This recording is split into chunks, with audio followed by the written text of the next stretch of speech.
오늘 이렇게 좋은 교회에 와서 같이 말씀을 나누게 되어서 개인적으로도 큰 영광입니다.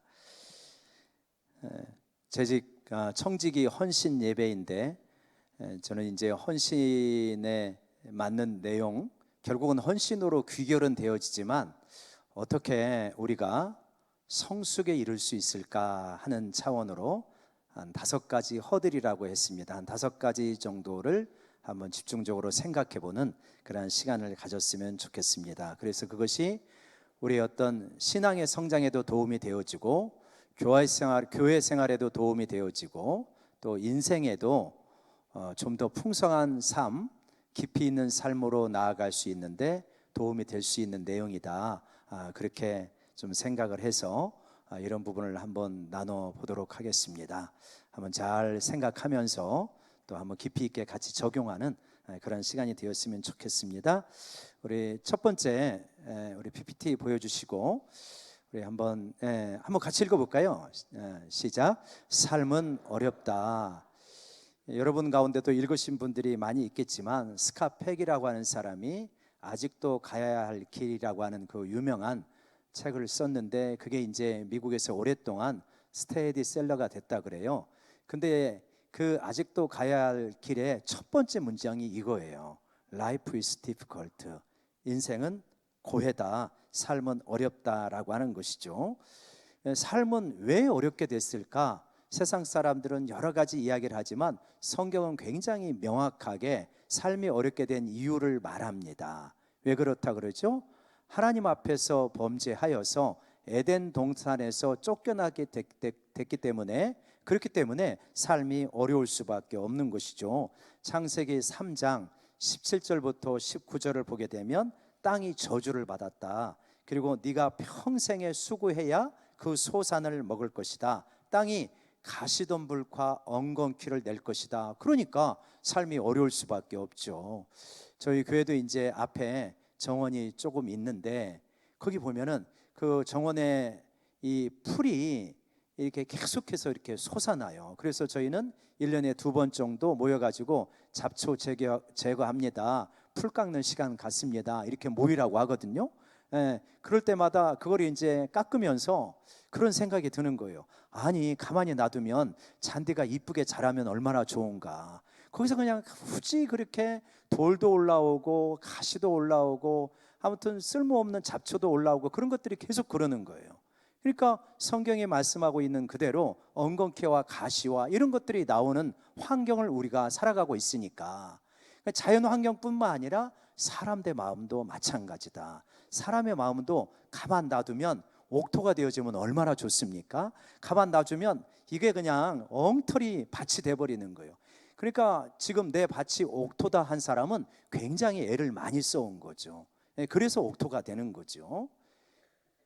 그러한 자연 환경 또 타락한 심성 가지고 우리들이 어울려 살아가니까 삶이 쉬울 수가 없다라고 하는 걸 볼 수 있죠. 이 삶을 어렵게 하는 게 또 있습니다. 그게 뭐냐면 야곱이 보여주는데요. 야곱이 바로 왕 앞에 갔을 때 뭐라고 합니까? 노인장 나이가 어떻게 되십니까? 그랬더니 내 나그네 세월이 몇 년이라고 그러죠? 130년이라고 합니다. 내 나그네 세월이 130년인데 내가 무슨 세월을 살았나이다? 험악한 세월을. 우리 너무나 잘 알잖아요. 험악한 세월을 살아왔어요. 아니 130년 동안 험악한 세월을 살아왔는데 왜 그럴까요? 왜 험악한 세월을 살아왔을까요? 야곱의 일생을 잘 안단 말이에요. 뭐 때문에 그렇습니까? 계속해서 욕심을 부렸거든요. 욕심을 부려서 형에게 불공정 거래를 통하여 가지고 장자권을 탈취하다시피 했고 아버지를 속여서 축복의 기도를 받아내었고 그리고 부인이 또 뒤바뀌는 기가 막힌 신혼밤을 보내었고 이 외삼촌이 10번이나 임금 협상을 어기면서 그러면서 험악한 세월을 살아왔잖아요. 또 편애 때문에 아들을 잃기도 하고 이런 세월을 보냈기 때문에 험악한 세월을 살았나이다 이렇게 말하는 거죠. 그러니까 인생이 험악해지려면 어떻게 살면 된다? 욕심 부리면 된다. 결론은 그거예요, 그죠? 욕심 안 부리고 살아가면 험악하지 않는데 야곱 보니까 험악하게 사는 거예요, 욕심 때문에. 여러분 그렇기 때문에 우리가 삶이 어렵구나, 이거를 현실을 직시하는 것이 필요하다. 인생은 쉬운 게 아니다. 여러분, 우리 젊은 학생들, 어린 학생들도 있어가지고 되게 좋은데요, 우리 젊은 학생들, 청년들이 있다고 했을 때 연애는 쉬운 거야 라고 생각한다면 인생이 되게 힘들어집니다. 그러지 않겠습니까? 연애는 어려운 거야. 사람이 만나고 헤어지는 거는 굉장히 중요한 일이야. 잘못하면 인생에 큰 상처가 될 수 있어. 이거를 할 때 신중하게 만나고 헤어질 때도 잘 헤어질 수 있는 거죠. 저는 우리 청년들에게 굉장히 당부를 해요. 만나는 것도 중요하지만 헤어질 때 잘 헤어져라. 제가 쓰라린 아픔이 있거든요. 그래서 헤어지는 게 되게 중요해요. 더구나 교회 말할 것도 없어요. 그러니까 연애를 쉽게 생각하면 큰 상처를 입습니다. 어떤 사람은요, 돈을 쉽게 생각해요. 돈 쉽게 생각하면요, 돈 때문에 굉장히 어려워집니다. 돈이 어려운 것이다, 무서운 것이다 라고 하면서 절약하고 또 잘 관리하게 될 때 돈 때문에 아픔을 당하지 않지, 야 인생 뭐 있냐, 한 방이야, 이렇게 생각하면 큰 어려움을 당하게 되어집니다. 교회에서 청지기도 마찬가지다, 리더도 마찬가지다. 교회 생활 굉장히 즐겁고 행복하지만 이거 무겁게 받아들여야 돼, 이 마음이 꼭 있어야 되는 거예요. 간혹 어떤 분들을 보면 교회 생활을 너무 쉽게 생각하는구나, 그런 거 아닌가 이렇게 생각할 때가 있어요. 하나님이 맡겨주신 교사의 자리, 하나님이 맡겨주신 구역장의 자리, 성가대의 자리 너무 쉽게 생각하는 거 아닌가? 하나님이 맡겨주신 교회에서 너무 가볍게 말하는 거 아닌가? 그렇게 되어졌을 때는 서로가 큰 상처를 받을 수 있다. 여러분, 다니엘서 12장 3절 말씀, 여러분 교회의 청지기, 교회의 리더라고 하는 것은 무엇입니까? 다니엘서 12장 3절 말씀 한번 보여주시겠어요? 우리 같이 한번 읽어볼까요? 시작. 지혜 있는 자는 궁창의 빛과 같이 빛날 것이요, 많은 사람을 옳은 대로 돌아오게 한 자는 별과 같이 영원토록 빛나리라. 예, 교회의 청지기라고 하는 것은 어떤 자리냐? 별과 같이 빛날 수 있는 자리다. 왜요? 많은 사람들에게 주님의 길을 안내하고 주님의 길에 모델링이 되어주기 때문에 굉장히 중요한 자리다. 그래서 여러분, 이 자리를 소중하게 여기고 무겁게 여기게 될 때 때로는 그것이 책임감으로 다가오기도 하지만 큰 보람과 상급이 있는 자리인 줄로 믿습니다. 그래서 여러분, 우리가 이 인생이 어렵다고 하는 것을 전제하고 또 교회에서 리더의 자리, 청지기의 자리가 무겁다고 하는 것을 생각하고 하나님께서 맡겨주신 인생을 잘 살아가기 위해서 우리에게 필요한 것은 무엇이냐? 그건 한마디로 말하면 절제이다. 절제다. 여러분, 이제 우리나라에 프로야구 선수들이 있고 그러잖아요. 근데 이제 저희 처가 쪽에 조카가 있어요. 조카가 있는데 삼성 블루윙스의 그러한 이제 축구 선수였어요. 지금은 이제 이랜드의 플레잉 코치로 있는데, 이 조카가 있는데 초등학교 때부터 축구를 했어요. 그리고 브라질에 유학도 갔다 오고 막 그랬어요. 근데 이제 명절 때 저희가 모이잖아요. 가족들이 처갓집에 갔어요. 처갓집에 갔는데 이름도 독특해요. 고차원이라고. 예, 저차원도 아니고 고차원이에요. 그런데 우리 그런 고차원인데, 차원이 어디 갔어요? 그랬더니 차원이 자기 방에 있대. 그래서 뭐 하고 있나 해가지고 문을 놓고 하고 이제 갔더니 그 추석 명절인데 자기 운동하는 그 동료하고 같이 집에 와 있는 거예요. 그래가지고 거기서 막 땀을 펄펄 흘리면서 추석 명절에 온몸 일으키기 하고 있는 거예요. 야, 이게 프로축구 선수가 이게 아무나 되는 게 아니구나. 그때 저는 생각했어요. 쟤는 프로축구 선수인데 나는 프로 설교자이고, 그런데 쟤만큼 열심히 하나? 그런 생각이 절로 들더라고요. 운동선수 절제하지 않고는 좋은 성과를 거둘 수가 없어요. 우리 인생, 삶이 그렇게 만만한 게 아니거든요. 삶이 어렵다고 하는 것을 인정하고 절제하고 하나님 앞에 씨름하게 될 때 귀한 결실을 거두게 되어주는 줄로 믿습니다. 특별히 교회의 청지기 리더로서 섬기는 과정에 우리에게 필요한 것이 무엇이냐? 절제다. 성질 낼 일이 있어도 절제하고, 또 내가 좀 게으르고 좀 안일하게 행동하고 싶어도 절제하고 하나님 앞에 좀 씨름하고, 그렇게 되어질 때 하나님께서 우리의 사역에 귀한 결실을 허락해 주시리라 믿습니다. 두 번째로 우리 이제 이 부분 한번 같이 한번 읽어봤으면 좋겠어요. 우리 두 번째 PPT 한번 보여주실까요? 제가 절제의 말씀을 건너뛰었네요. 그 다음 것입니다. 우리 같이 읽어봅시다. 시작. 나는 그렇게 중요한 인물이 아니다. 내가 어떤 존재인가, 자기 정체성, 자아상, 이거를 잘 갖는 것은 굉장히 중요한 문제입니다.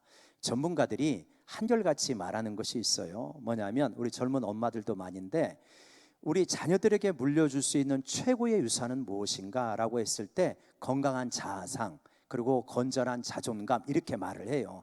너무너무 중요한 거예요. 그래서 이 아이가 세상에 나가서 내가 괜찮은 사람이야, 나 존중받아 마땅한 사람이야, 나 인생을 잘 살아갈 수 있는 사람이야, 이것이 의식세계뿐만 아니라 무의식세계 속에 자기 영혼 깊숙한 곳에 새겨 있는 사람은 어떤 환경에 가서도 그거를 잘 풀어내게 되어 있습니다.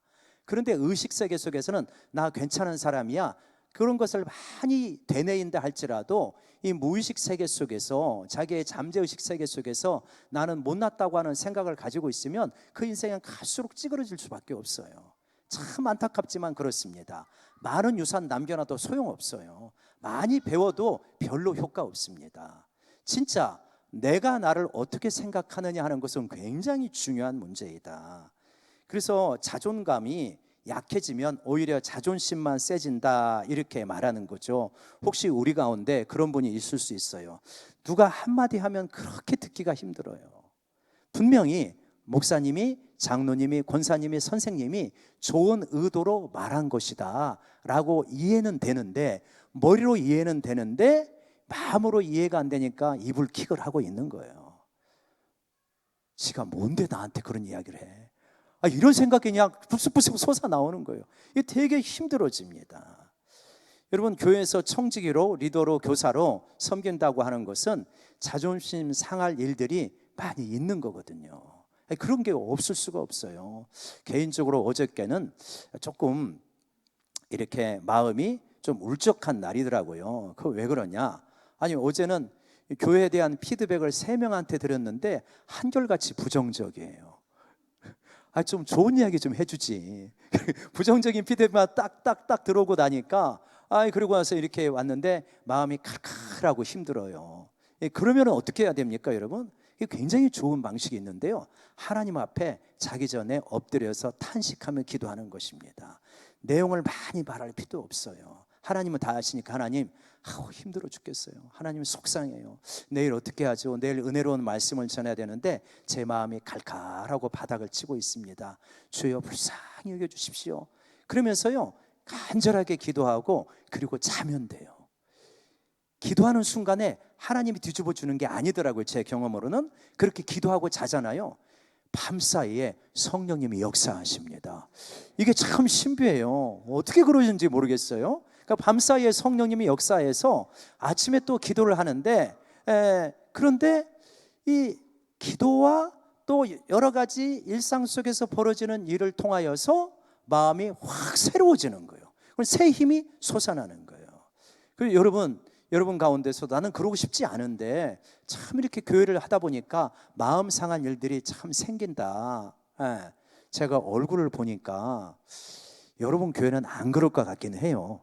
이렇게 인상들이 너무 좋으셔가지고 제가 약간 적응이 안 되는데, 이 교회는 이 시간에 안 조네요. 우리 교회는 잘 조는데, 그래서 약간 적응이 안 돼요.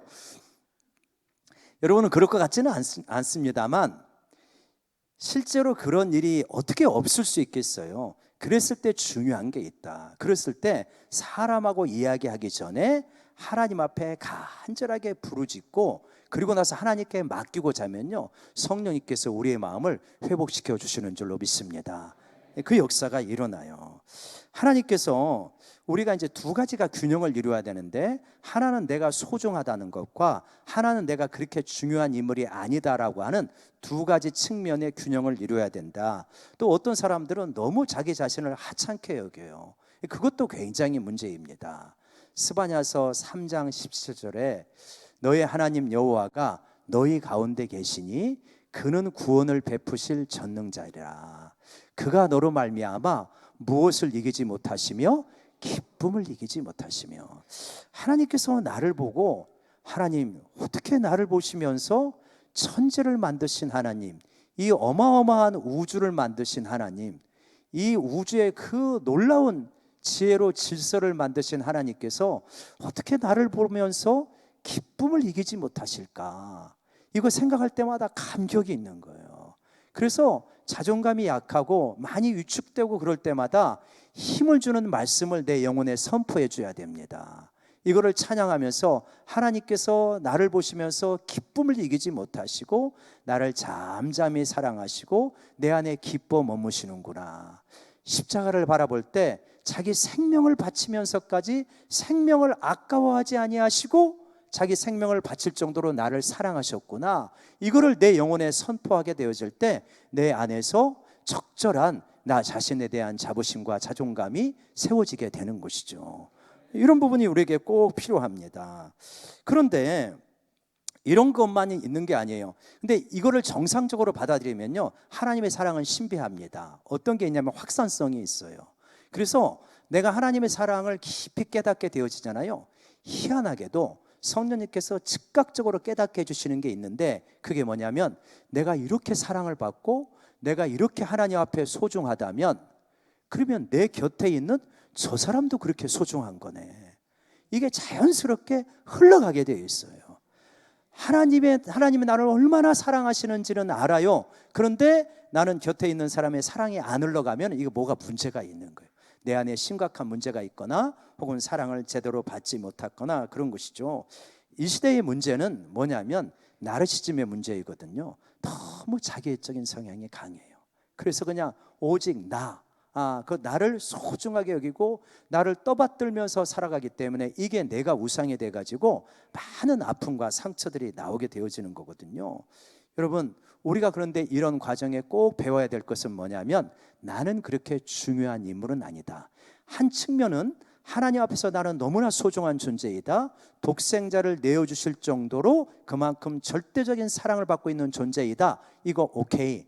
또 이쪽 한편에서는 뭐냐? 나는 그렇게 소중한 존재가 아니다. 나만 그렇게 사랑을 받고 있냐? 당신도 사랑을 받고 있기 때문에 나는 n분의 1이구나. 이거를 또 받아들이는 것이 필요한 거죠. 그래서 나는 넘버1, 하나님 앞에서 1대1로 설 때는 넘버1이 되지만 이쪽에서는 내가 넘버2가 되기도 하고 넘버3가 되기도 하고 넘버10이 될 수도 있는 거, 그거를 힘들지 않게 받아들이는 것이 굉장히 중요하다라고 하는 것이죠. 이제 이렇게 받아들이게 되면 어떻게 되냐면 불필요한 비교나 경쟁에 빠지지 않을 수가 있다. 우리들이 힘들어하는 것은 뭐냐면 불필요한 경쟁과 비교 가운데서 우리 스스로를 되게 힘들게 하거든요. 나는 사람을 만날 때마다 나도 모르게 비교를 한다. 이럴 때 힘들어집니다. 제가 저의 속물 근성을 깨닫고 회개한 적이 있는데, 제가 평택대학교에서 이제 박사과정을 하고 있는데, 이제 거기는 이제 믿지 않는 사람들이 오기도 해요. 믿지 않는 사람들이 오기도 하는데, 그런데 이제 그 어떤 분이 믿지 않는 사람이 와가지고 신학 과목을 드려야 되니까 성경책이 필요한 거예요. 그러니까 제가 목사인가 하니까 목사님, 교회에 중고 성경책이 있으면 하나 갖다 주세요. 그러는 거예요. 그거 사기가 좀 교회를 안 다니니까 좀 아깝기도 하겠죠. 그래서 알았다 하고 이제 그 얘기를 듣고 우리가 중고 성경책 갖다 줄 수 있습니까? 그거 못 하잖아요. 기독교 백화점에서 2명이라 이제 성경책을 사가지고 이쁘게 포장해서 드리면서 이제 교회도 꼭 나가라 이렇게 이제 권면하고 드렸거든요. 이제 그러고 나서 속으로 생각하기를 성경책 하나 사기도 조금 부담스러우신가? 이제 그렇게 이제 잠깐 생각을 하고 스쳐 지나갔죠. 그런데 이제 한참 지난 후에 차가 가다가 문을 딱 열고 목사님 어디 가세요? 수업 들어가세요? 도서관 가세요? 그러는 거예요. 그래서 어디 갑니다 하고 이렇게 보니까 제가 성경책 사드린 분이에요. 근데 이렇게 보니까 흰색 벤츠 600 그러는 거야. 그때 드는 생각이 뭔지 아세요? 괜히 사줬네. 자기가 사라고 할 걸. 그러면서 그러면서 제가 바로 그게 회개가 되는 거. 야, 나도 상당히 속물적 근성이 있구나. 이렇게 사람의 차가 무엇인가로 그 사람을 나도 모르게 즉각적으로 판단하고 있는 그 모습을 보는 거예요. 그런 것들이 비교로 나아가게 될 때 상당히 힘들어지는 그러한 모습들이 되어진다. 여러분, 우리가요, 우리 각자의 길이 있고 하나님께서 부르신 사명이 각자가 다릅니다. 그래서 하나님께서 내게 맡겨주신 길을 내가 묵묵히 걸어가는 것이 참 성공인 줄로 믿습니다. 그래서 누군가가 비교해서 그 위에 서는 것이 성공이라고 한다면 인생 굉장히 피곤해집니다. 그게 아니라 하나님께서 부르신 사명의 길을 내가 걸어가는 것, 내가 충실히 걸어가는 것, 그게 참 성공이다라고 하는 것이죠. 그래서 여러분, 청직이 또 교회 리더는 이 균형이 잘 맞춰진 사람이다. 내가 하나님 앞에 절대적인 사랑을 받고 있는 존재요, 내가 사람들 가운데 n분의 1의 존재이다. 내가 넘버 2가 되고 넘버 3가 돼도 아무런 지장이 없다. 하나님의 일이, 공동체가 잘 되어질 수 있다면 기꺼이 나는 그 뒤에 물러설 수 있다라고 할 때 하나님이 쓰시기가 굉장히 편하신 거예요. 여러분, 이러한 가운데서 우리는 이 사람들과의 관계에서 나를 어떻게 생각하느냐, 상대방을 어떻게 생각하느냐 할 때 한 4가지 정도의 이러한 사사분면이 나오게 되어집니다. 한번 이제 교류 분석이라고 하는 데서 나오는 건데 한번 그림 보여주시겠어요? 이렇게 보면 I'm okay, you okay 이 기준으로 보는 거예요. 그래서 나는 오케이야, 나는 진짜 괜찮은 사람이야. 또 한편은 나는 진짜 별로 안 괜찮은 사람이야. 그리고 너는 괜찮은 사람이야, 너는 안 괜찮은 사람이야. 이렇게 4개 분면이 나오잖아요. 1사분면, 2사분면, 3사분면, 4사분면. 그렇게 되어지는데 제일 안 좋은 케이스 보죠. I'm not okay, you are not okay인 거예요. 나도 진짜 쓸모없는 인생이고 너도 마찬가지다. 이렇게 되어지면 어떻겠습니까? 우리가 흔히 하는 말로 너 죽고 나 죽자 이 모양이 되는 거예요. 이런 사람들이 그냥 어떻게 하냐? 대형 사고를 치는 것입니다. 굉장히 조심해야 되는 그러한 케이스인 거죠. 예. 그리고 이제 또 자기는 부정하고 타인은 긍정하는, 이게 교회에 많습니다. 생각보다. 이게 의식세계 아니에요. 우리 무의식세계 속에서, 감정세계 속에서 많이 일어나는 거예요. 그래서 뭐냐면 타인을 긍정하니까 타인에게 좋은 사람이 되는 거예요. 타인에게 잘 맞춰줍니다. 잘 섬기고 타인에게 좋은 사람이 됩니다. 근데 자기는 나는 별로 하찮은 사람이다, 나는 별로 무가치한 사람이다 라고 하는 생각을 의외로 가질 수가 있어요. 이 사람은 착한 사람이라고 이야기를 듣기는 하지만 속으로 문제가 생기기 시작해요. 어떤 문제가 생기냐? 상당히 무기력할 수 있어요. 우울감이 있을 수 있어요. 왜냐? 내가 부족하다고 생각하는데, 내가 못났다고 생각하는데, 내가 안 괜찮다고 생각하는데 어떻게 내가 힘있게 살아가겠어요? 그래서 교회에서 착하다고 하는 이러한 분들 가운데 혹시 이러한 것이 없는지를 한번 잘 생각해 보셔야 돼요. 그래서 만약에 그렇다고 한다면 이걸 하나님 앞에 내어놓고 자꾸 뭘 해야 되냐면 I am okay이기 때문에 내 주장을 시범적으로 하는 게 필요해요. 여러분, 교회라고 하는 것이 굉장히 좋은 이러한 공동체예요. 그건 뭐냐면 내가 나의 약점을 깨달았을 때, 그랬을 때 이 뭔가 용감한 시도를 할 수 있는 공동체가 바로 교회 공동체입니다. 그래서 이런 분들은 어디 가서 무엇을 먹을 때에도 뭐 먹을래? 했을 때 네가 좋아하는 거 시켜. 그게 아니라 한번 삐딱선을 타보는 거죠. 그래서 다른 사람이 다 짜장면을 시켜도 나는 짬뽕, 나는 잡채밥, 이렇게 하는 거예요. 눈치도 받아보고 그러면서 자기 주장을 하는 것이 필요하고, 이 가족 가운데서도 이런 분이 있다면 가족 가운데 이러한 자기의 마음을 표현을 하고, 나는 지금까지 볼 때 너무 상대방에 늘 맞춰주며 살은 것 같다, 내 주장이 없는 것 같다, 나는 그게 믿음인 줄 알고 그게 성숙한 줄 알았는데 진짜 내 마음속에서는 기쁨이 없더라, 진짜 내 마음속에서는 열정이 없더라. 여러분, 어떤 사람이 되게 후회를 하냐면요, 나중에 중년 장년이 되었는데 나는 내가 뭘 좋아하는지 모르겠어. 이거 되게 힘들어집니다.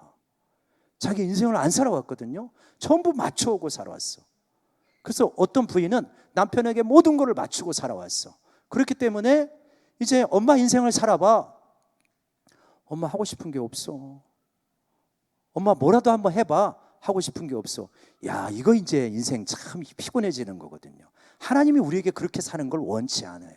하나님의 커다란 울타리 안에서 네가 하고 싶은 거 마음껏 해, 이러신 분이 우리 하나님이시라고 믿습니다. 하나님은 이 말씀의 테두리, 죄의 영역으로 나가지 않기만 하면 네가 무엇해도 상관이 없다는 거예요. 그렇죠? 하나님이 그걸 싫어하실 리가 없죠.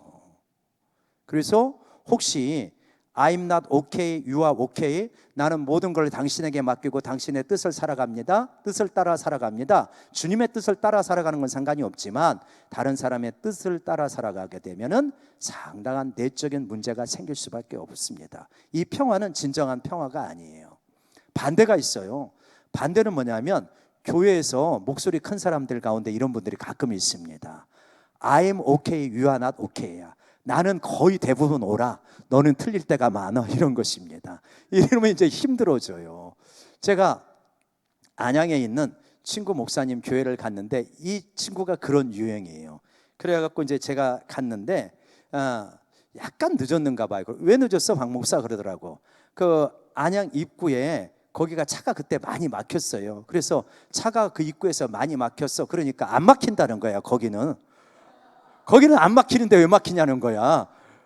그래서 내가 웃으면서 그랬어요. 아니, 유목사예요? 유목사. 내가 지금 거기를 오면서 거기서 막혔다는데 거기가 안 막힌다고 말하는 건 뭐야? 희한한 거예요. 아니, 내가 힘들다고 하면 힘들다고 받아줘야 돼요. 근데 어떤 사람들은 뭐가 그렇게 힘들어? 이러는 거예요. 정혜신 박사가 당신이 옳다라고 하는 책을 썼는데 그게 뭐냐면 당신의 감정은 옳다라는 거예요. 네가 힘들면 힘든 거예요. 내가 고통스러우면 고통스러운 거예요. 아니, 감정은 옳은 거예요. 그렇죠? 그래서 그 감정을 있는 그대로 받아주는 게 필요하죠. 그런데 어떤 사람들은 이렇게 말하는 거예요. I'm okay고 you are not okay이기 때문에 네 감정이 틀린 거야. 이럴 때 이제 단절이 되어지는 거죠. 그러니까 교회에서 어떻게 해야 되냐? 결국은 I am okay, 나가야 되는 방향은 무엇이죠? 결국은 한번 따라 봅시다. I am okay, you are okay. 예, 나도 소중하고 괜찮은 사람이고 너도 소중하고 괜찮은 사람이야. 이때 대등한 관계가 이루어지고 진정한 평화가 이루어지기 시작합니다. 이때 부부관계가 건강해지고 부모와 자녀 사이가 건강해지기 시작하는 거죠. 교회 성도들이 같이 이야기할 때 이렇게 되어질 때 굉장히 건강한 만남이 이루어지는 것이다. 여러분, 우리 평택 중앙교회 성도님들께서 다 이러한 건강한 만남, 또 건강한 가정을 이끌어 가시기를 원합니다. 세 번째로 우리 같이 한번 보여주실까요? 한번 같이 읽어보겠습니다. 시작. 내 인생이라고 내 마음대로 살 수 없다. 많은 사람들이 철이 없을 때는 내 인생 내 것이라고 생각하면서 살아가는데 일부분 맞지만 가만히 생각해 보면 우리 인생의 메이저의 조건들이 있잖아요. 우리 인생의 중요한 조건들은 나의 노력 없이 얻어진 것이 대부분입니다. 여러분 가운데 제가 평택중앙교회에 와서 이렇게 느끼는 것 중에 하나가 뭐냐면, 야, 평택중앙교회는 인물들이 좋다. 이걸 느끼게 됐어요. 그냥 이렇게 딱 들어오더라고요. 근데 여기 이제 인물이 좋으신 분들이 많은데 그 인물을 내가 노력해서 받은 게 아니란 말이에요. 머리가 좋으신 분들도 있을 텐데 그것도 내가 노력해서 받은 게 아니에요. 좋은 부모님이라고는 환경 노력해서 받은 게 아니에요. 그런데 생각해보면 우리 인생에 주된 조건들이 있잖아요. 이거 거의 하나님께서 주신 것들이 많더라고요. 그래서 내가 상당히 좋은 환경이다라고 하면 굉장히 귀하게 감사하면서 받아들이는 것이 필요한 거죠. 내 인생이라고 내 마음대로 살아가는 사람들이 가끔 있습니다. 이제 그런 부분이 있으면은 굉장히 힘들게 되어지는 거죠. 성경에서는 너무나 명확하게 말해요. 전도서 12장 13절과 14절을 보면 이렇게 말씀하고 있습니다. 한번 같이 읽어볼까요? 시작. 일의 결국을 다 들었으니 하나님을 경외하고 그의 명령들을 지킬지어다. 이것이 모든 사람의 본분이라. 하나님은 모든 행위와 모든 은밀한 일을 선악간에 심판하시리라. 여러분, 여러분도 많이 경험하셨고 저도 목회를 이제 담임 목회를 20년 이상 하면서 이렇게 성도님들을 많이 관찰하게 되어집니다. 그러니까 잠깐 동안은 잘 보일 수 있어요. 그런데 길게 잘 보이는 것은 내용이 있어야, 삶이 있어야 잘 보이는 것입니다. 그거는 부인할 수가 없어요. 그래서 세월의 테스트를 경과하고 좋은 사람이라고 평가되어지면 진짜 좋은 사람이에요. 그러나 인상만 가지고 좋은 사람이라고 하는 것은 언제 뒤바뀔지 모르죠. 하나님께서는 결국 우리의 삶을 다 보고 계시더라고요. 그리고 다 들추어내시고요. 잘 심으면요, 잘 거두게 되어 있고요. 잘못 심으면 잘못 거두게 되어 있는 것이 인생이다. 그래서 우리 공동체라고 하는 것은 굉장히 소중하면서도 한편으로는 두려운 것이다. 왜냐? 심은 대로 거두는 것을 평생에 걸쳐서 서로 보게 돼요. 거짓말 할 수가 없어요. 아, 그걸 보게 되는구나. 그런 걸 많이 느끼게 되어지는 거죠. 그래서 저는 우리가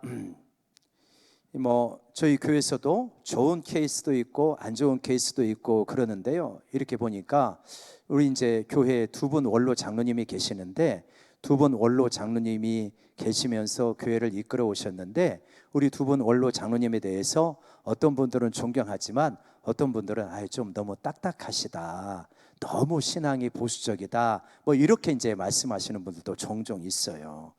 그런데 제가 그 삶을 보면서 결국은 노년이 되었을 때 그 인생이 상당히 풍요로우시더라고요.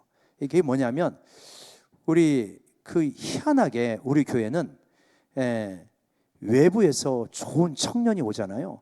그러면 장로님의 딸들하고 결혼하는 이런 게 이렇게 생기더라고요. 그러면서 참 괜찮은 청년이 왔다 하면은 어느 날 결혼해가, 어느 날 누구하고 사귄대요. 그러면 누구냐 하면 장로님 딸. 또 어느 날 이렇게 좋은 또 이렇게 미군 장교가 왔어요. 이제 미국에서 태어난 한국 사람인데, 그래가지고 미군 장교가 와가지고 참 청년이 믿음도 좋다 그랬는데 누구하고 사귄대요. 그럼 누구냐? 이번에도 장로님 딸. 그러더라고요. 여러분, 나이가 들면 우리 자녀가 좋은 배우자 만나는 게 굉장한 축복이거든요. 그걸 위해서 많이 기도해요. 그런데 가만히 보니까 우리 장로님은 딸만 5이에요. 이렇게 아니 두 분이서 한 집은 둘, 한 집은 셋 해가지고 딸만 5인데 5명이 다 괜찮게 결혼을 했어요. 그리고 다 신앙생활을 해요. 야, 그걸 보면서 장로님이 어려운 교회를 평생 동안 불평하지 않고 묵묵히 섬긴 보상을 저런 식으로 하나님께서 주시는가 보다. 그냥 우리 교회 성도들이 그냥 약간 공통된 인식이에요. 다른 거는 모르지만 하나님이 저런 복을 주시는가 보다. 그래서 여러분, 중앙교회에 계신 귀한 청지기들도 하나님 바라보시면서 잘 심으면 좋은 사위, 좋은 며느리 오게 될 수 있다는 걸 믿으시기 바랍니다. 이거는 그냥 제가 제 경험, 우리 교회의 경험을 너무 과도하게 일반화하는 거 아니야 목사님? 그러실 수도 있죠. 그런 측면도 있을 거예요. 그런 측면도 있지만, 그러나 전반적인 삶 전체를 놓고 보면 예수님이 말씀하신 게 맞거든요. 내가 온 것은 양으로 생명을 얻게 하고 더 풍성히 얻게 하려 함이라.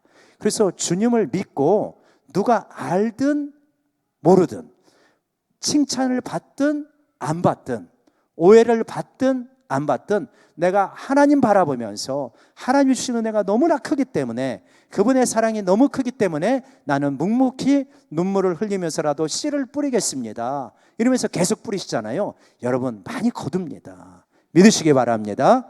그러한 인생이 돼요. 반대도 있더라고요. 가슴 아프게도 괜찮은 부부가 있었어요. 직장이 다 괜찮아요. 코로나 지나고 나서 연락이 왔어요. 목사님 좀 만나야 되겠다고. 제대로 코로나 때 안 나오고. 그래서 왜요? 그래서 만났어요. 그 만나는 게 뭐냐면 이혼해야 되겠다고. 아니, 멀쩡하게 잘 살았는데, 근데 그러고 나서 이제 몇 번을 만나서 이야기를 쭉 하고 그랬어요. 근데 참 이렇게 안타까운, 제가 기도를 하면서 갑자기 그 생각이 나는 거예요. 이 가정이 11조 했던가? 그 생각이 나는 거예요. 그래서 자료를 한번 뒤져봤어요. 근데 기억이 안 나. 제가 월요일 날 헌금 리스트 쭉 받아가지고 월요일 날 이제 저 자리에서 이제 기도하거든요. 월요일 날 쭉 이렇게 성도를 위해서 감사헌금 위해서 기도하고 11조 동그라미 치면서 기도하고 막 그러거든요. 예, 그렇게 했는데 내가 동그라미 친 기억이 안 난다. 그 생각이 나는 거예요. 그러면 뭐지? 두 사람 직장도 다 괜찮고 신앙생활을 괜찮게 하는 줄 알았는데 실제로는 그렇게 이 가정이 결국은 갈라지게 되는 이유가 돈 때문에 그런 거예요. 나중에 보니까 이게 돈이 우상이 돼버렸네, 이 가정에. 그래가지고 얼마나 속상했는지 안타까웠는지 몰라요. 한 분이 새벽 예배도 잘 나오고 정말 신앙생활 잘하는 줄 알았는데 나중에 보니까 결국 좀 문제가 있더라고요. 여러분, 그래요. 겉으로는 몇 년 동안 제법 오랜 시간 괜찮은 사람으로 우리 메이크업 할 수 있어요. 괜찮은 사람처럼 보이게 할 수 있어요. 그러나 하나님이 다 보셔요. 하나님이 너 엄청 완벽하게 살아라고 하는 거 아니거든요. 그냥 말씀의 테두리 안에서 네 분량껏 정직하게 살아. 그러면 하나님이 기뻐 받으십니다. 괜히 내 수준보다 잘 보이려고 할 때 거기에 가식이 오고 위선이 오는 거예요. 여러분, 우리 수준껏 정직하게 신실하게 살아가기를 원합니다. 그러면 되게 자유로운 거예요. 그거를 괜찮은 사람으로 보이려고 할 때 힘들어지는 거지요. 네 번째로 우리 한번 보여주실까요? 한번 같이 읽읍시다. 시작. 스스로 통제할 수 있다고 생각하지 말라. 우리가 생각보다 약합니다. 잘 통제할 수 있는 것 같지만 통제가 잘 안 돼요. 스스로 통제가 잘 안 됩니다. 그래서 저도 이제 부끄러운 고백을 이렇게 하자면 저희 아이들이 제 스마트폰을 보고 막 웃어요. 비웃어요. 그게 왜 그러냐면 제가 이제 저녁에 집에 들어가서 일정한 시간이 되면 락이 잠기거든요. 그래서 저녁 뭐 이렇게 한 10시부터 시작해가지고 다음날 8시까지 락이 잠겨요. 그래서 이제 저는 9시부터 10시까지가 기도 음악 틀어놓고 이제 혼자 기도하는 시간이고 이제 그러는 시간인데 그러면서 이제 그거를 보면은 애들이 약간 비웃는 것 같아요. 아빠는 나이가 몇인데 그걸 통제를 못 해가지고 락을 잠궈놓냐 이러는 것 같아요. 그런데 그게 안 그런 것 같아요. 제가 생각할 때는 저는 안 돼요. 저는 안 돼. 잘 되는 분들도 계실 거예요. 이게 잘못해가지고 누워가지고 잠이 안 올 때도 있잖아요. 잠이 안 올 때 이렇게 보고 있으면 이놈의 쇼츠가 이게 망할 거예요. 이게 나 이게 그거 아니에요, 여러분? 나 그거 동의할 거라고 봐요. 아니 이걸 보면 자기 좋아하는 거 나오잖아요. 에? 찬양 좋아하고 저는 이제 운동 좋아하니까 운동 좋아하고 개그 좋아하니까 개그 나오고 이게 막 계속 이게 도파민 팍팍 자극하면서 계속 나오고 이거 보다 보면 여러분 정말 아마 상당 분이 그럴 거예요. 한두 시간 성경 보면서 한두 시간은 얼마나 긴지 몰라요. 이거 쇼츠 보면서 한두 시간은요 너무 쉬운 거예요. 영성 관리가 진짜 도움이 안 돼요. 그래서 여러분 우리가요 이걸 안 보고 살 수는 없지만 보는 시간은 낮 시간이나 오후 시간에 봐야 되고 아침과 저녁은 우리 영성 관리에 굉장히 집중해야 됩니다. 안 그러면 되게 흐트러져요. 우리 영성 관리의 핵심은 어디냐면 저녁을 어떻게 보내냐에 있어요. 영성가들은 다 그렇게 말해요. 성경도 어떻게 하루가 시작된다고 말합니까? 저녁이 되고 아침이 되니 첫째 날이더라 그러죠. 저녁부터 시작해요. 그러니까 저녁부터 시작한다는 생각을 잘 해야 됩니다. 그래야 영성이 관리가 돼요. 저녁은 퍼지는 시간, 흐트러지는 시간 되면요 다음날 아침에 기도도 잘 안 되고요 하루 힘있게 살아갈 수 없어요. 근데 저녁을 잘 보내시잖아요. 그러면 다음날 굉장히 상쾌하게 일어나고 힘있게 하루를 살아갈 수 있습니다. 그래서 여러분 가운데 이거 절제 안 되시는 분도 상당히 있을 거예요. 아마 저녁에 이거 나는 잘 절제가 안 된다 락을 걸어 놓으시고 저녁에 성경을 읽거나 좋은 책자를 읽거나 그리고 잠시라도 한번 이렇게 짧으면 한 10분 20분이라도 이렇게 기도하고 자면요 굉장히 단잠을 자게 됩니다. 여러분 이렇게 하시기를 바랍니다. 그러니까 스스로 나는 통제할 수 있어 얼마든지 옆에 있어도 난 안 볼 수 있어 이거 아닐 거요. 안 되는 사람 많을 거래요. 다윗 보세요. 다윗은 그렇게 훌륭한 사람이었지만 그렇지만 어떻게 됐습니까? 결국은 그 중년의 어떤 공허감 그런 것들이 다윗을 엄습했던 것 같아요. 그리고 이미 뭐 나라는 상당히 안정감에 있고 그러니까 결국은 딴 생각 들어가지고 자기 일생에 정말 씻을 수 없는 죄를 짓지 않습니까? 다윗도 그러는데 하물며 평범한 사람이겠습니까? 모세 보십시오. 모세는요 결정적으로 40세에 아직 하나님의 때가 아닌데 애굽 병사 죽이고 혈기 부려가지고 미디안 광야로 쫓겨나갔죠. 그리고 이제 그 80세에 하나님의 이제 부름을 받게 되지 않습니까? 그런데 어떻게 됐어요? 그 모세가 40세에 이제 부름을 받아가지고 십계명을 받잖아요. 십계명 받고 딱 내려오니까 여기서 우상 숭배하고 있네. 그러니까 혈기를 확 내가지고요. 하나님께서 친히 써주신 돌판을 확 내던져가고 깨트려 버려요. 그죠? 40세에 사람 죽이고요. 80세에 돌판 깨트려 버리고요. 120이 다 돼가지고 백성이 하도 속색이니까요. 하나님께서 뭐라고 그러냐면 반석을 가리키라고 그랬거든요. 근데 내가 이 패역한 백성아 이 반석에서 물을 내랴? 하나님이 가리키라고 하면 가리키면 돼요. 모세가 성질 나가지고요 또 이거 지팡이로 때려버립니다. 그죠? 주로 때려서 끝나요 이 사람이. 그래가지고 40세 80세 120세 결정적인 고비마다 혈기를 확 부려가지고요 그래가지고 어떻게 됩니까? 너 가나안 땅 못 들어간다 그냥 구경만 해라 그러지 않습니까? 사람이 여러 버라이어티하게 죄를 짓는 게 아니에요. 일정한 죄를 반복해서 짓습니다. 혈기 부리는 사람은 혈기 계속 짓고요. 이성 문제 걸리는 사람 이성 문제로 나중에도 또 넘어지고요. 돈 문제 걸리는 사람 중년 노년에 또 한 번 걸리고 이렇게 되어지는 거예요. 그래서 나는 이 문제가 치명적이야. 이거 넘어지기가 쉬워. 그거를 놓고 기도하고 하나님 앞에 굉장히 경계하게 될 때 여러분 반복해서 짓는 이 어떤 우리의 함정 이거 벗어나게 될 줄로 믿습니다. 그래서 내가 내 자신을 통제할 수 있다. 이거 되게 교만할 수가 있어요. 잘 안 된다 이렇게 생각을 해야 돼요. 특별히 우리 교회는 우리 청지기들은 말에 있어서 조심을 해야 되지 않습니까? 결국은 교회는 말의 문화예요.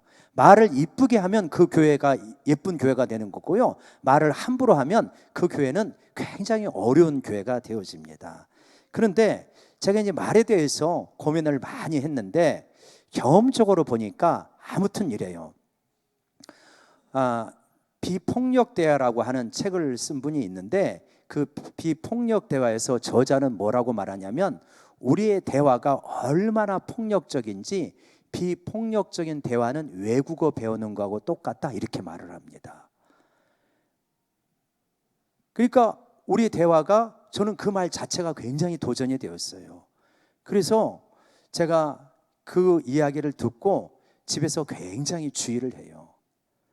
저는 남편이고 그리고 아버지고 그러잖아요. 그러니까 어느 날 깨달았어요. 우리 자녀가 기분이 나쁘다고 해서 그걸 다 표현하는 게 아니구나. 나는 기분이 나쁘면 10번 나쁘면 너 이렇게 버릇없이 말해. 이거를 10번에 8, 9번을 이야기해요. 근데 우리 자녀는 내가 폭력적으로 대화를 했을 때 10번 기분 나쁘면 한두 번 조심스럽게 말할까 말까 그러는구나. 이거를 깨달았어요. 좋은 아빠죠? 뭐 좋은 아빠겠어요. 그렇게 안 하는 게 좋은 아빠지. 그죠? 굉장히 폭력적이에요. 우리 언어가 그거를 생각해보고 내 언어를 생각해보면 내가 상당히 폭력적으로 말했구나 이런 것을 느끼게 되어져요. 우리가 말할 때 폭력적인 언어를 안 하려고 하는 거 굉장히 애써야 되고요. 그 사람도 성인이에요. 그리고 그 사람도 신앙인이에요. 내가 장로님이고 내가 권사님이라고 하는 이유 때문에 너 잔소리 말고 이거 따라와 이렇게 하는 거 폭력적일 수 있는 거예요. 당신 뜻은 어때? 이렇게 해야 되는 거죠. 성인인데 그렇지 않겠습니까? 제 경험으로 볼 때 또 하나 생각해야 될 것은 뭐냐면 아무튼 부정적인 말은 최대한 안 하는 게 좋아요. 농담도 부정적인 말은 안 하는 게 좋아요. 긍정적인 말은 그래도 괜찮은데 부정적인 말은 여러 번 생각하고 꼭 필요할 때 해야 되는 거예요. 우리 식사하러 가가지고 맛이 없으면, 그러면 간혹 그런 분이 있어요. 밥 사주는데 그 맛있게 맛이 없어도 그냥 맛있다고 그렇게 하고 먹어야 되잖아요. 맛대가리 하나도 없네. 아니, 사주는 사람한테 그러면은 어떻게 하자는 거요? 아니, 그거를 진실이라고 생각하는 사람이 있어요. 사실과 진실은 다르잖아요. 사실은 객관적으로 맛이 없는 것이지만 진실은 그런 거예요. 아, 참 잘 먹었습니다. 그건 거짓말이 아니잖아요. 맛은 없을지 모르지만 잘 먹은 거는 사실이에요. 고마운 마음으로 먹은 거 아니에요. 아무튼 부정적인 말은 특히 나이가 들수록, 교회에서 직분이 높아질수록 굉장히 조심해서 해야 된다. 아무튼 10번에 한 번 할까 말까 해야 되고, 진짜 꼭 필요할 때 지혜롭게 해야 되는 거죠. 그래서 그러면 어떻게 하는 게 지혜로운가?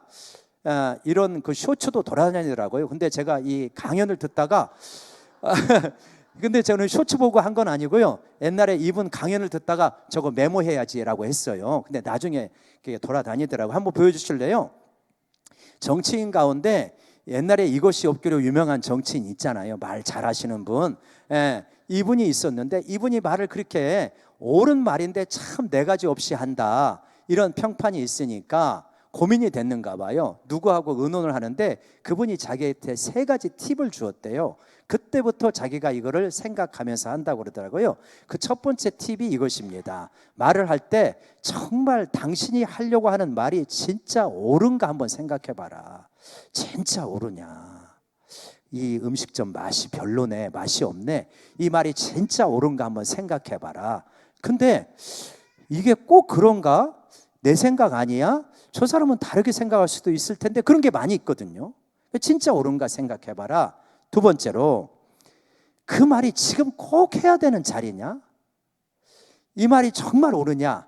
그 말이 꼭 지금 해야 되는 자리인지 아닌지. 누군가를 책망하려면 절대 사람들이 있는 데서 책망하면 안 되잖아요. 그러면 얼마나 자존심이 상해요? 따로 나중에 불러서 해야지. 그러니까 그 말이 꼭 지금 필요한가 생각해 봐라. 세 번째, 이거 한번 같이 읽어봅시다. 시작. 그렇다면 친절히 말하라. 아마 이 정도 말하면 기분 나쁘다고 할 사람 별로 없을 거래요. 정말 그 말이 옳은 것인지, 그 말이 지금 이 타이밍에 꼭 필요한 것인지 정말 해야 되겠으면 친절하게 말하라 라고 하는 것이죠. 이제 그렇게 되어질 때 우리는 좋은 대화 이렇게 할 수 있고, 그렇게 좀 더 성숙하게 나아갈 수 있는 거죠. 교회는 결국은 대화의 문화가 성숙해야 그런 거 아니겠습니까? 좋은 교회가 되는 거 아니겠습니까? 마지막으로 한번 5번째 한번 같이 보여주시고 같이 읽겠습니다. 시작. 나는 반드시 죽는다. 우리가 피하고 싶지만 너무나 명확한 사실이죠. 히브리서 9장 27절에 한 번 죽는 것은 사람에게 정하신 것이고 이후에는 심판이 있다라고 말씀을 하고 있습니다. 잘 죽는 것을 묵상하게 될 때 잘 살아갈 수 있다 그러죠. 엘리자베스 퀴블러 로스라고 하는 사람이 인생 수업인을 쓰고, 그리고 죽음의 전도사라고 하죠. 죽음학을 많이 이렇게 세계에 퍼뜨린 분이 엘리자베스 퀴블러 로스 아닙니까? 그 엘리자베스 퀴블러 로스가 이제 큰 병에 걸려서 죽음을 앞에 두고 있었어요. 그래서 기자가 물어봤습니다. 그래서 선생님 어떠세요? 그랬더니 자기 굉장히 두렵다는 거예요. 굉장히 두렵다고 해서, 아니 선생님은 죽음의 전도사요. 죽음에 임박한 사람에게 그 죽음을 수용할 수 있도록 엘리자베스 퀴블러 로스의 5단계가 있잖아요. 그거를 다 말씀하신 분이 선생님 아니십니까? 근데 그렇게 두려우세요? 기자가 물으니까 그 엘리자베스 퀴블러 로스가 뭐라고 그러냐면, 기자 양반, 지금까지는 호랑이가 쇠창살 안에 있었고 지금은 쇠창살 밖으로 나오지 않았느냐. 그러니까 죽음이 쇠창살 안에 있을 때는 묵상하고 강의할 수 있고 그럴 수 있는 거예요. 근데 죽음이 쇠창살 밖으로 나오니까 이게 나에게 실제가 되어버리고 현실이 되어지니까 두려울 수밖에 없는 것이죠. 그분을 폄훼하는 것이 아니라 죽음 앞에 있는 우리 인생은 누구나 그럴 수밖에 없는 것이죠. 그래서 우리는 이거를 인식하면서 살아야 된다라고 하는 것이죠. 그 마지막 한번 그림 보여주시겠어요? 제가 잊지 못할 그러한 우리 집사님이 계셔요. 저하고 동갑이어서 친구같이 느껴지는 분이에요. 근데 이분이 이제 고등학교 국어 선생님이었고, 색소폰을 기가 막히게 불러요. 운동도 잘하고, 한번 교회에서 강의를 하는데 이력이 쭉 PPT로 띄워지는데 얼마나 많이 상도 받고 그랬는지 모르겠더라고요. 그래서 되게 그렇게 했어요. 근데 이분이 처음에 이제 교회에 왔을 때 췌장암이 걸려서 왔어요. 그래가지고 췌장암이 위험하잖아요.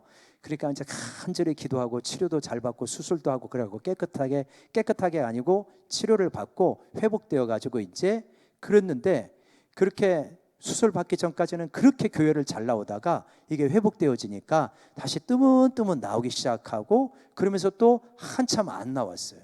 그러고 나서 몇 년 있다 나왔는데 얼굴이 확 상해서 왔어요. 췌장암이 이제 말기가 돼서 오신 거예요. 그리고 나서 얼마나 새벽마다 나오고 간절하게 기도하고, 교회에서도 색소폰 이제 이러한 뭐 추수감사절이나 이런 때 그렇게 부르시고 막 그랬어요. 그래서 이제 그 병원에서는 조금 어렵다 이렇게 말해서 이제 자주 신방을 갔는데, 한 번은 신방을 가서 그렇게 물어봤어요. 좀 마음이 어떠시냐고, 어떻게 기도하냐 그랬더니 자기가 기도 생활 이렇게 했대요. 뭐라 그러냐면 자기가 하나님 앞에 기도했대요. 그러니까 그때가 61 정도 됐나? 61 정도 있대요. 하나님 10년만 살게 해주십시오 이렇게 기도를 했대요. 근데 자기가 기도해 놓고 보니까 너무 욕심을 부린 것 같더래요. 욕심을 부린 것 같아서, 그래서 하나님 다시 바꿀게요. 5년만 더 살게 해주세요. 그러면 하나님 앞에 충성 다 하고 하나님 앞에 가고 싶어요.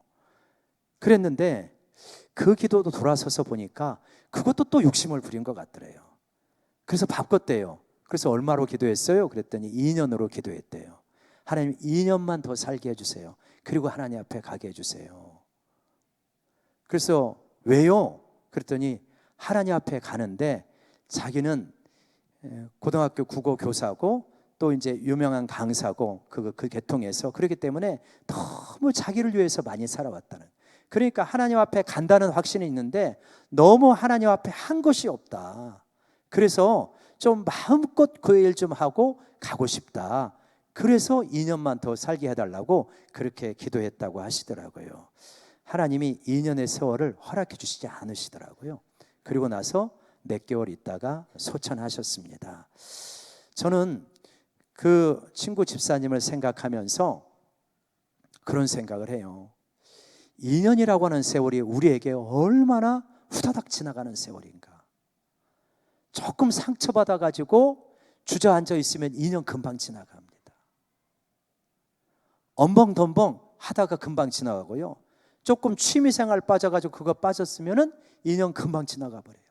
근데 이렇게 금방 지나가는 2년의 세월이 우리 그 사랑하는 친구 집사에게는 그렇게 간절한 기도 제목이었고, 그만큼만 더 살았으면 하는 그러한 간절한 시간이었구나. 그 2년이라고 하는 그 대화를 나누었던 그 자리 제가 잊지를 못해요. 그래서 인생을 참 소중하게 살아야 되겠구나, 그런 생각을 하게 되어집니다.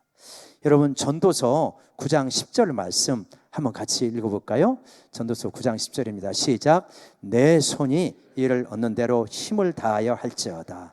내가 장차 들어갈 스올에는 일도 없고 계획도 없고 지식도 없고 지혜도 없습니다. 우리가 장차 들어갈 스올, 물론 우리는 이제 스올에 가지는 않고 천국으로 가지만 계획도 없고 지식도 없고 지혜도 없습니다. 하나님께 내게 맡겨주신 이 사명의 자리, 교사들도 계실 것이고 청지기 집사님, 또 구역장, 뭐 여러 곳곳에서 다 봉사하시는 분들이죠. 오후 예배 드리시는 분들. 여러분, 이게 우리의 에너지를 쏟는 과정이 아니고, 여러분, 우리의 인생을 가장 복되게 사는 과정인 줄로 믿습니다. 그리고 여기서 충성한 것은요, 하나님이 다 기억하셔요. 하나님이 다 알고 계시고 다 기억하시고 내게 주어져 있을 때 정말 내게 주어지는 직분을 충성껏 감당하게 될 때 하나님 기뻐하시고 내 삶 속에는 기쁨이 넘치고요, 하나님께서 적절한 보너스도 때에 따라 주시리라 믿습니다. 이왕에 섬기는 거, 이왕에 예수 믿는 거 신나게 예수 믿고 신나게 섬길 수 있는 우리 모두가 되기를 원합니다. 기도하시겠습니다. 하나님 아버지,